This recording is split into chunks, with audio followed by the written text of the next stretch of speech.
In apparent anger, Edo State Government under the leadership of Governor Monday Okpebholo has issued a serious warning with a strong message sent to the President of the Neo-Black Movement of Africa, NBM, Olorogun Ese Kakor, that the Edo State Government has started consultations to enable it take more appropriate legal action against the Neo-Black movement, saying, the international headquarters or Secretariat of the movement situated at Amagba area in Benin City that was demolished last month by the state government, has been an enclave used for planning and execution of secret cult-related killings by members of the Neo-Black movement. The governor also referred to and described as Black Axe secret cult, probably expressing more anger that the leadership and members of the Neo-Black movement had the courage to come out publicly to identify themselves with the demolished building.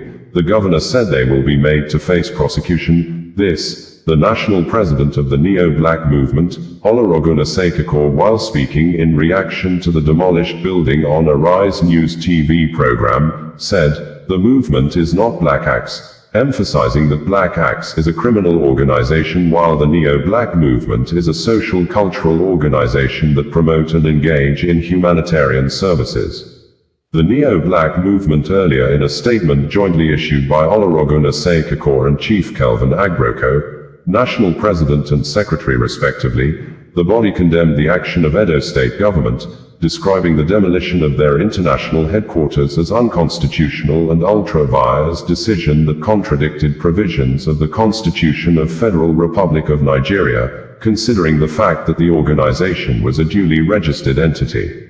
According to the body, the provisions of Section 7 of the Secret Cult and Similar Activities Prohibition Law 2025, which the Edo State Government relied upon to carry out the demolition, contravened the provisions of the Constitution as contained in Sections 36, 40, 42, 43, and 44 of the CFR-N 1999, as amended as Section 7 of the Secret Cult and Similar Activities Prohibition Law 2025. The statement read in part, NBM of Africa is a registered non-governmental organization that carries out humanitarian services. The organization also protects, preserves, and promotes African culture. It was founded under the principles of Pan-Africanism on the 16th of October 1977 and registered as a non-governmental organization under Part C of CAMA on the 24th of February 1994 with registration number 7729. The organization has over 200 branches, all in Nigeria and the diaspora. It has its international secretariat at Amagba, Benin City, Edo State. The International Secretariat, which was built over a period of time and completed in the year 2022, comprises a 2,000 capacity event center, a 20-room accommodation facility, fully furnished offices, a skill acquisition center, and is fully air-conditioned. The Secretariat has been functioning with a 250 kVA generator to power the entire facility. The amphitheater is a state-of-the-art facility. The Edo State Government is a beneficiary of the organization's humanitarian and charitable services. In February 2025, the organization donated school desks, chairs, doors, windows, and writing materials to 12 primary and secondary schools recommended by the Edo State Government. The schools and pupils are still reeling from the benefits of the humanitarian gesture of the organization, the NBM stated, the Neo-Black movement stated. Reacting on Monday, the Edo State Governor, Monday Okpebholo, through the Office of the Chief Press Secretary, demanded the group to make available the schools it claimed it renovated and gave the donated educational materials, and the letter of approval given to the movement to perform such humanitarian services. In quote, the governor said, the Edo State Government has issued a strong warning and has commenced necessary legal consultations towards taking a decisive legal action against the Neo-Black movement, also known as Black Axe, over the recent spate of killings and cult-related violence in Edo State. This decision is premised on public admission by self-acclaimed leaders of the group, who have openly identified themselves and condemned the lawful demolition of a building linked to their activities. By publicly aligning themselves with the structure and its usage, They have confirmed their association with the actions coordinated from the premises, thus paving the way for lawful prosecution. The building in question was not just a regular structure. It was a hub for planning and executing violent attacks across Benin metropolis and other parts of Edo State. No responsible government will watch helplessly as criminal enclaves flourish under its watch. The demolition of that property was a direct response to actionable intelligence, and it was carried out in line with the provisions of the anti-cultism law duly passed by the Edo State House of Assembly. In response to recent claims by the group that they have renovated 6 public schools in Edo State since Senator Monday Okpebholo assumed office as executive governor, the government demands a full disclosure. The group must, without delay, publicly list the names and locations of the schools allegedly renovated, provide documented proof of the said renovations, and present the official letter of approval or partnership granted by the Edo State Government authorizing such actions. Failure to do so will result in immediate legal action for defamation, misrepresentation, and unauthorized interference in public infrastructure.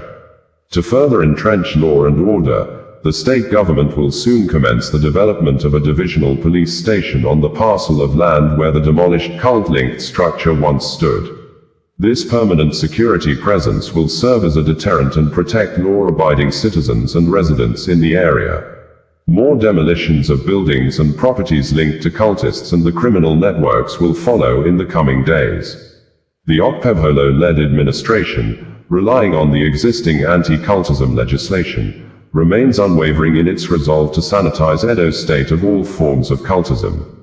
As the chief security officer of the state, Governor Okpebholo will not sit back and watch innocent citizens killed by criminal gangs hiding under the guise of cult groups.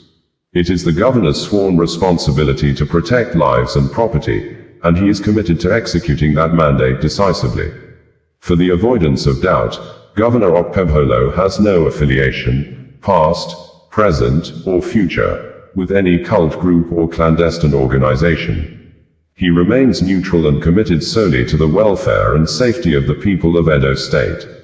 Any such group found operating within the state will be dismantled, and its members will be arrested and prosecuted without hesitation. Let it be made unequivocally clear, Edo State is not, and will never be, a safe haven for cultists.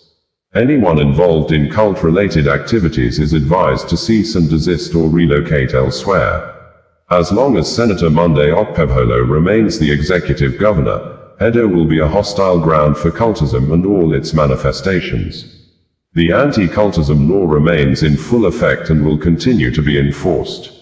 The Okpebholo administration will stop at nothing to rid Edo State of those who threaten peace, security, and the sanctity of human life, the governor stated as contained in the press release issued and made available by Fred Ichua, the chief press secretary to the Edo State Governor on Monday the 12th of May 2025.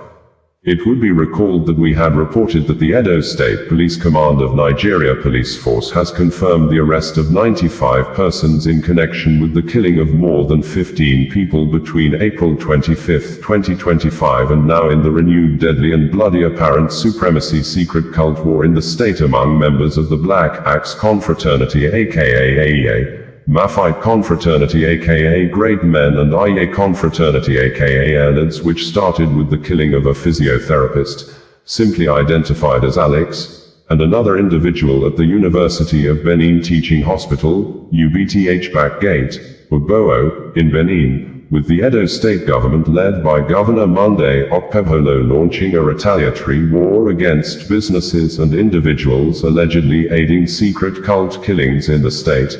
Thus, sealed off Eterno Hotel, planned to demolish the hotel owned by People's Democratic Party, PDP chieftain, Honorable Matthew Idai Kemwin, who was the Director General of Asuan Ogie campaign organization in the last governorship election in the state, on the ground that a particular secret cult group members gathered at the Eterno Hotel to plan their recent killings in the state. And in addition, the Edo State Governor also sealed off and marked a residential building for demolition also owned by a PDP chieftain, Francis Enegbeneki. Pope Leo XIV has said that he chose the name Leo XIV because late Pope Leo XIII made a great impact in the first industrial revolution during his time, adding that the current industrial revolution of artificial intelligence, AI, that posed a new challenge to the defense of human dignity, justice and labor warrant the Church to offer her social teachings in response to the AI industrial development threat.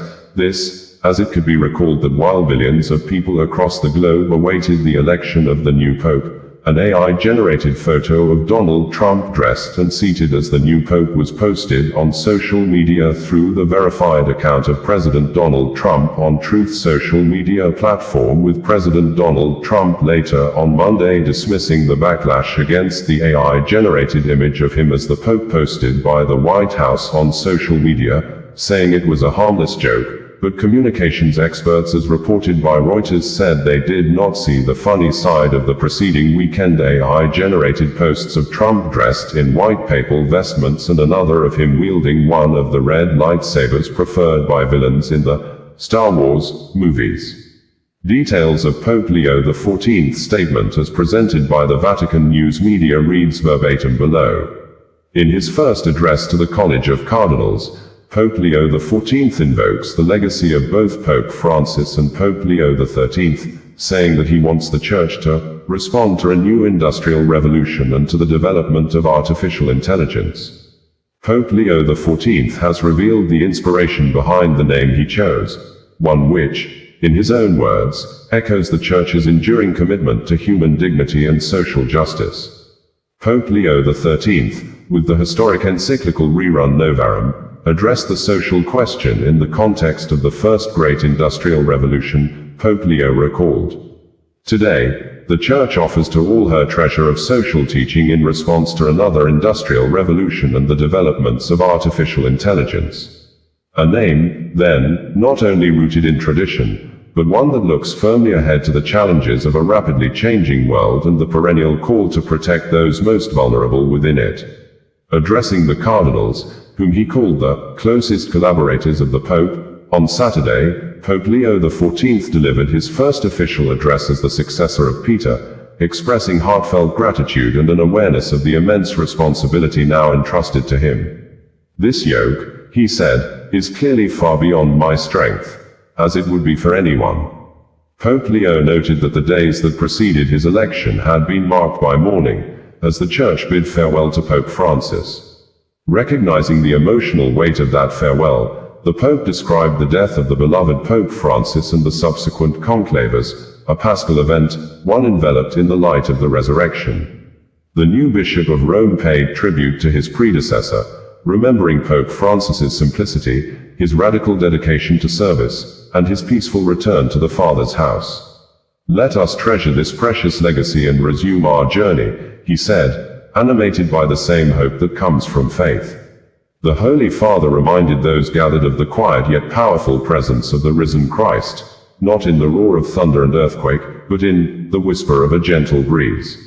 It is in this stillness, he said, that we encounter God most intimately, and it is this encounter that must guide the Church in her mission today.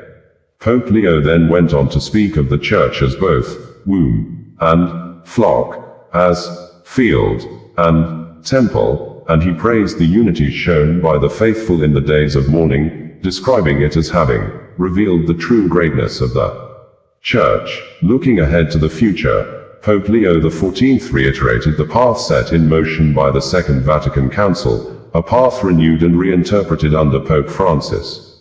He highlighted key themes from Pope Francis's apostolic exhortation Evangelii Gaudium: the primacy of Christ, synodality, the sensus fidei, the supernatural sense of the faithful, popular piety, care for the poor, and courageous engagement with the world. These are gospel principles through which the merciful face of the Father has been revealed and continues to be revealed in the Son made man, said Pope Leo. Bringing his discourse to a close, Pope Leo XIV called his brother cardinals and the wider Church to continue along this path with prayer and commitment. Finally, he quoted St. Paul VI, at the dawn of his own pontificate, praying that a great flame of faith and love may once again spread across the world, lighting the way for all people of goodwill. We had reported that Pope Leo XIV, the new head of the Catholic Church and the first ever Pope from the United States, US and North America continent, and the second from the two America continents, has said that there are many settings or places in the world people considered the Christian faith to be only for the weak, calling on people to cultivate a better personal relationship with Christ, saying, without faith, life is meaningless. The new Pope, who had been ardent opposition to the policies of the new US President, Donald Trump, stated this at his first Mass held shortly after he was elected as the new head of the Christian faith to lead more than 1 billion Catholic faithfuls in the world and as one of the major pressure group leaders in the world. The new Pope had previously criticized the policies of President Donald Trump just as his predecessor, late Pope Francis, had always condemned Trump policies on illegal immigration, with records showing that the late Pope, Pope Francis, promoted and elevated the new Pope, Pope Leo XIV, multiple times within a short period to the high level to qualify him becoming the next Pope. We had reported that the camerlengo of the Apostolic Chamber, Cardinal Kevin Farrell, at about 9:45 a.m. on Monday announced the death of Pope Francis from the Casa Santa Marta, hours after Pope Francis had called for an end to wars in Gaza, Ukraine, Sudan, Congo, Yemen and other humanitarian crises in Myanmar, South Sudan, in the Sahel, the Horn of Africa, the Great Lakes, Lebanon, Syria, and thus, begging political leaders not to yield to fear but use the state resources under their custody to fight and eradicate hunger and promote development among the people, which, the Pope said, are weapons of peace, adding that there can't be peace without the freedom of religion, expression, thoughts and respect for one another's views, just as the Pope on Sunday at around 11:30 a.m., less than 20 hours to his death, met in person with the Vice President of the United States, James David Vance, after the Pope had called on President Donald Trump to end his anti-immigrant policy, asking Catholics in America to reject the anti-immigrant narratives canvassed by the US government led by President Donald Trump. Few hours after President Donald Trump of the United States, US and his state officials brokered a full and immediate ceasefire truce between India and Pakistan, leading to massive joy of celebrations for Indian and Pakistani residents in Kashmir. The two countries again have picked up weapons and resumed war, with India Foreign Secretary Shri Vikram Misri accusing Pakistan of violating the ceasefire agreement hours after it was brokered, stated this in a video press release made available to the public via WhatsApp channel through the office of the spokesperson of India Ministry of Defence. The office of the Chief of Army Staff of Pakistan, Azam Munir, in a tweet through his verified X social media account few minutes ago stated that, from Peshawar airport once again, warplanes took off, and few seconds after, he tweeted again that, Pakistan has hit the Indian city of Sirsa. Pakistan's Fateh 1 and Fateh 2 in action, signaling the resumption of the war that entered its new dimension early on Saturday morning, with both countries firing missiles into each other's territories, which resulted in the killing of over 5 persons on Saturday, after the decades-long conflicts reawoke last month when some suspected terrorists killed over 26 India tourists at Kashmir, leading to over 2 weeks of build-up tensions before the two countries began the large-scale war on Saturday. According to India Foreign Secretary Shri Vikram Misri, Pakistan committed repeated violations of the understanding both countries arrived at earlier today between the Directors General of Military Operations of India and Pakistan, saying, Indian soldiers have been instructed to respond to any provocation along the infantry battalion and line of control. The U.S. Secretary of State, Marco Rubio, had earlier, after the ceasefire was brokered, said that, over the past 48 hours, VP Vance and I have engaged with senior Indian and Pakistani officials, including Prime Ministers Narendra Modi and Shehbaz Sharif, External Affairs Minister Subramaniam Jaishankar, Chief of Army Staff Azam Munir, and National Security Advisors Ajit Doval and Azam Malik. I am pleased to announce the governments of India and Pakistan have agreed to an immediate ceasefire and to start talks on a broad set of issues at a neutral site. We commend Prime Ministers Modi and Sharif on their wisdom, prudence, and statesmanship in choosing the path of peace. Office of the Spokesperson, India Ministry of Defence in earlier numbers of tweets, stated that, in a grave escalation, Pakistan launched multi-vector attacks along the western border using drones, UCAVs, artillery and missiles, targeting over 26 locations from Srinagar to Nalia. Indian Air Force bases at Udhampur, Pathankot, Adampur and Bhuj sustained limited damage. In a cowardly act, Pakistan also struck civilian infrastructure including Medicare centers and schools. India responded with swift precision strikes on identified military targets at Rafiki, Chaklala, Rahim Yar Khan and more, ensuring minimal collateral damage. The Indian Army effectively countered line of control intrusions, causing extensive damage to Pakistan's forces. Troop movements on the Pakistani side signal intent to escalate. India remains in a high state of operational readiness, committed to non-escalation, provided there is mutual restraint.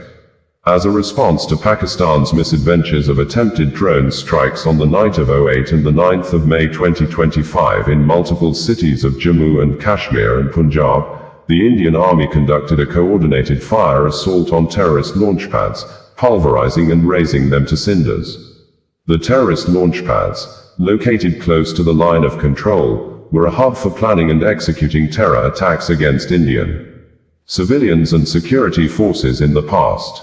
The Indian Army's swift and decisive action has dealt a significant blow to terrorist infrastructure and capabilities. The recent claims made by Pakistan regarding the destruction of Indian military facilities, infrastructure, and the alleged missile attacks on Afghanistan are nothing but lies and propaganda. Allegations about the destruction of Air Force stations in Sirsa, Suratgarh, and the S-400 base in Adampur are completely false, designed to mislead the international community. Pakistan continues to attempt at sowing discord among India's communities. The shelling of Rajouri, which killed a senior official, along with the ongoing targeting of civilian infrastructure, underscores Pakistan's malicious intent. Pakistani officials had earlier said a military operation had been launched against India, and multiple bases in the country had been hit. Local media reported that shops and homes were damaged and at least 5 civilians were killed in Pakistani shelling in Indian-administered Kashmir, citing police statements. Times of India had earlier reported that tensions flared as Pakistan's shelling in Rajouri killed J&K official Raj Kumar Thapar. India responded forcefully, targeting and destroying multiple terror drone launch pads inside Pakistan. Officials confirmed the drones were launched across the line of control, while 3 others were critically injured. Mortal remains of Additional District Development Commissioner Raj Kumar Thapar have been brought to his residence, who lost his life after a Pakistani shell hit his residence in Rajouri, Jammu and Kashmir, according to the Times of India. Reuters International News Agency had also reported earlier on Saturday that Pakistan and India launched strikes and counter-strikes against each other's military installations on Saturday, prompting U.S. calls for the nuclear-armed neighbors to begin talks and defuse their escalating conflict, the most intense since 1999. Fears that the country's nuclear arsenals might come into play spiked when the Pakistan military said a top military and civil body overseeing its nuclear weapons would meet, but the defense minister later said no such meeting was scheduled. Officials from both sides showed a willingness for now to take a step back following the day's exchanges. Pakistan's Foreign Minister, Mohammad Ishaq Dar, told local television that if India stops here, then we will consider to stop here. The Indian military said regarding Pakistan's military attacks on Saturday that all hostile actions have been effectively countered and responded to appropriately.